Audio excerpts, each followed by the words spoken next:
சூப்பரான சுவையான veg fried rice செய்கிறது எப்படின்றது இந்த வீடியோவில் பார்க்கலாம். கேரட்டு, பீன்ஸு, கோஸு இது வந்துட்டு பொடியாக நறுக்கி வச்சுக்கோங்க. இதில் வந்து பாஸ்மதி ரைஸ் வந்துட்டு தண்ணியில் வந்து ஒரு 20 நிமிஷம் ஊற வச்சிடலாம் போட்டு. இது வந்துட்டு நம்ம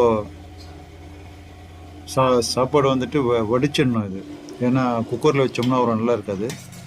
அதனால் வந்துட்டு நம்ம இதை வந்துட்டு ரைஸ் எப்படி நம்ம பண்ணுவோமோ அந்த மாதிரி வந்துட்டு இது வந்து முக்கால் பதத்தை எடுத்துடணும்.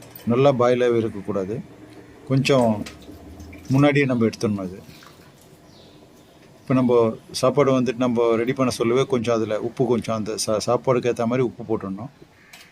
ஒரு முக்கால் பதம் தான் போகிறோம். அதுக்கு மேலே வந்து வேக வைக்கக்கூடாது. வேக வச்சோம்னாக்கா சாப்பாடு ரொம்ப குழஞ்சிரும், நல்லா இருக்காது. அதனால் எடுத்து பாருங்கள், கொஞ்சம் நெட்டாகவே எடுத்துருங்க. ஒரு முக்கால் பதம் இருந்தால் போதும் நம்மளுக்கு. இப்போ ஆக்சுவலாக வந்து இது இந்த மழை டைம்ன்றதுனால வீட்டில் இருந்ததை வச்சு நம்ம செய்கிறோம். இதுக்கு வந்து ஸ்ப்ரிங் ஆனியன், கேப்சிகம்லாம் போட்டால் இன்னும் நல்லாயிருக்கும்.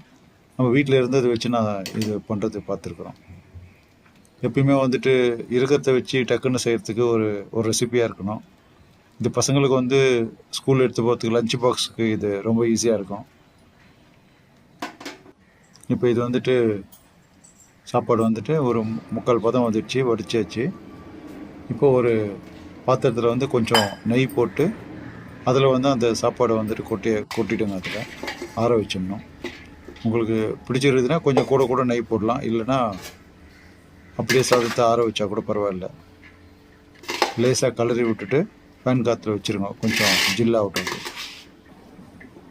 நம்ம சூடாக செய்ய சொல்ல வந்துட்டு சாதம் வந்து உடஞ்சிரும், அது அவ்வளோ நல்லா இருக்காது, குழஞ்சும் போயிடும்.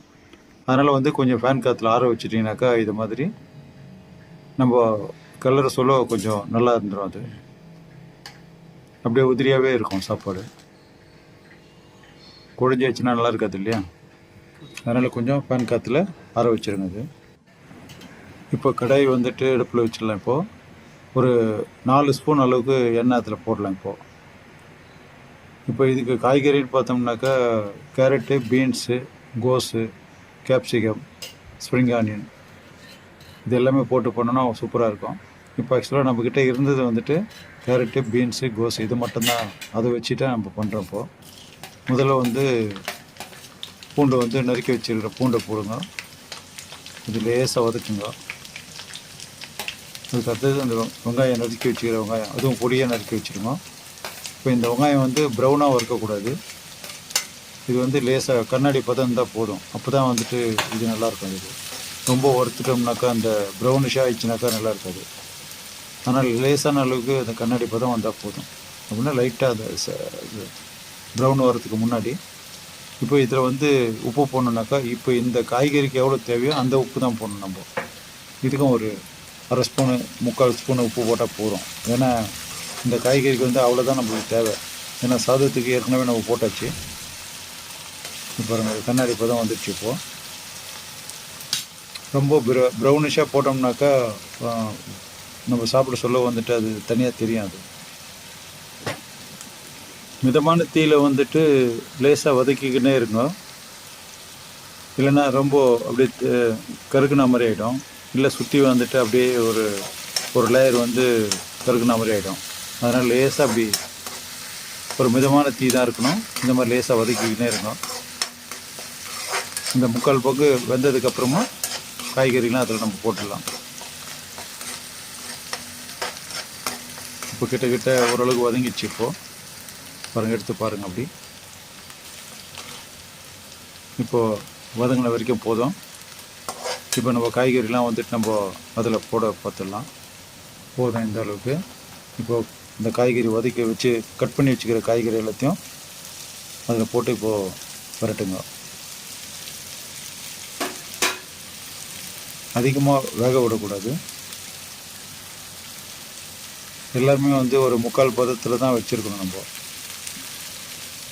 அதிகம் வந்தாலும் வந்து குழஞ்சிடும். அது அந்த சூட்லேயே அது அப்படியே வதங்கிடும். அது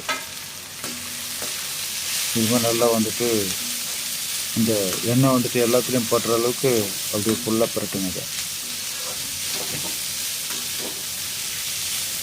இந்த அந்த பச்சை ஸ்மெல்லு போனால் போதும், அந்தளவுக்கு வதக்கினா போதும்.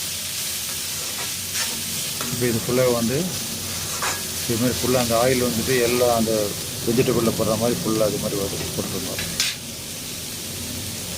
தீயை வந்துட்டு லேசாக ஸ்லோ பண்ணிடுங்க, ரொம்ப வச்சோம்னா அடி பிடிச்சிக்கும்.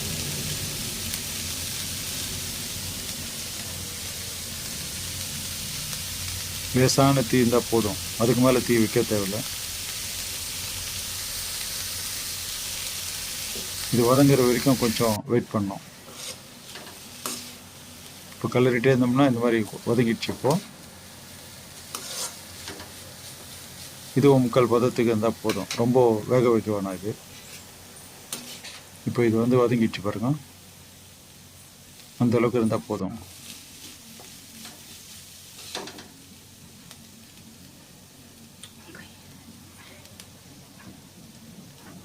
இந்த பச்சை ஸ்மெல் போயிடுச்சு.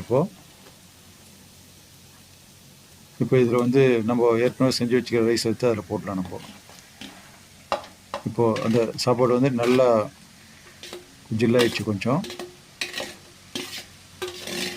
இப்போ நம்ம அதில் போட்டு அப்படியே நம்ம வந்து ஃபுல்லாக சாப்பாடு உடையாத அளவுக்கு ரைஸ் அப்படி பரட்டிக்கிட்டே இருக்கணும். இப்போ இந்த சாப்பாட்டில் வந்துட்டு எல்லாமே வந்து அந்த வெஜிடபிள் எல்லாமே இதில் ஃபுல்லாக வர மாதிரி ஃபுல்லாக லேசாக கிளறிட்டே இருக்கும். ரொம்ப கிளறினோம்னாக்கா அந்த சாதம் உடைஞ்சிடும். அந்த சாதம் உடையாத அளவுக்கு நல்லா அப்படியே ஃபுல்லாக ஷேக் பண்ணிகிட்டே இருக்கும். ஃபுல்லாக இப்படி கிளறிட்டே இருந்தீங்கன்னாக்கா எல்லாமே ஒன்று உள்ள ஒன்று எல்லாமே இந்த சாதம் எல்லாமே வந்துடும்.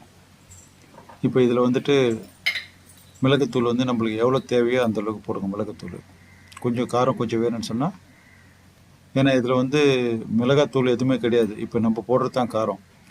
அதனால் வந்து உங்களுக்கு எவ்வளோ தேவையோ நம்ம அந்தளவுக்கு போட்டால் போகிறோம். இப்போது ஏன்னா மிளகு வந்து உடம்புக்கு நல்லது, 2 ஸ்பூன் போடலாம், 3 ஸ்பூன் போடலாம், உங்களுக்கு எவ்வளோ தேவையோ அவ்வளோ போடலாம். அதேமாதிரி உப்பு பத்தலைனாக்கா உப்பு நம்ம இதில் வந்து ஆட் பண்ணலாம். முதல்ல அதிகம் போட்டுறாதீங்க. காய்கறியில் அதிகம் போட்டிங்கனாலும் அந்த காய்கறி வரைக்கும் உப்பு தெரியும். அதேமாதிரி சாதம் வடிக்க சொல்ல சாதத்துலையும் அதிகம் போட்டாலும் சாதம் உப்பாக தெரியும். இப்போது அதுக்கு எவ்வளோ தேவையோ அது போடுங்க, காய்கறிக்கு எவ்வளோ தேவையோ அவ்வளோ போடுங்க. இப்போ கரெக்டாக இருக்கும். சப்போஸ் நம்ம எடுத்து உப்பு டேஸ்ட் பண்ணி பார்க்க சொல்ல உப்பு பத்தலை அப்படின்னாக்கா கொஞ்சம் உப்பு போடலாம். காரம் பத்தலைன்னா கொஞ்சம் காரம் போடலாம். காரம்னா மிளகுத்தூள் போடலாம். இதில் சில்லி பவுடர்லாம் போட வேணாம். இப்போ வந்துட்டு இன்னும் கொஞ்சம் வந்து போடலான்னு தோணுது, அதனால் போடுறப்போம். பொதுவாக ஒரு 4 ஸ்பூன் போட்டால் போதும். இதுக்கு சின்ன ஸ்பூன்னாக்கா, பெரிய டேபிள் ஸ்பூன்னா 1.5 ஸ்பூன் போட்டால் போதும். இப்போது வெஜ்ஜி ஃப்ரைட் ரைஸ் வந்து ரெடி ஆகிடுச்சு. இப்போது நல்ல ஸ்மெல் வருது, அப்படியே ஃபுல்லாக உதிரியாக இருக்குது பாருங்கள், ரொம்ப டைட்டாக இல்லாத நல்லா பதத்துக்கு வந்துடுச்சு. இப்போது ஸ்டவ் ஆஃப் பண்ணியாச்சு. இப்போ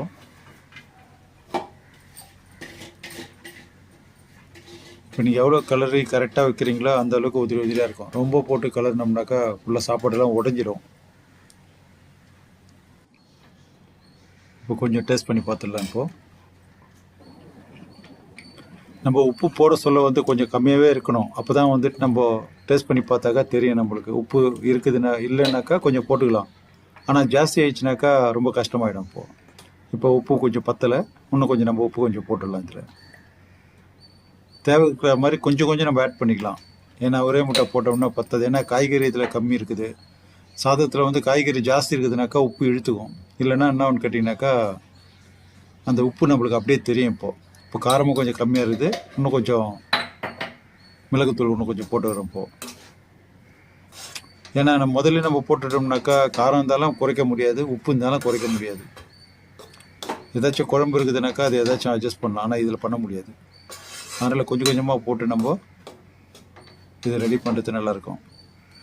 இது ரொம்ப சீக்கிரமான வேலை. இது ஒரு 20 நிமிஷத்தில் இந்த வேலை செஞ்சலாம். சாதம் வேவறது மட்டும்தான் டைம் நம்மளுக்கு, மீதிலாம் வந்துட்டு டைமு சீக்கிரமாக முடிஞ்சிடாது.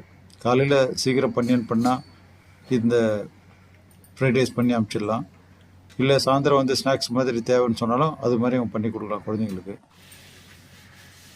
இப்போ இது வந்து வெஜ்ஜி ஃப்ரைட் ரைஸ் ரெடி ஆகிடுச்சு.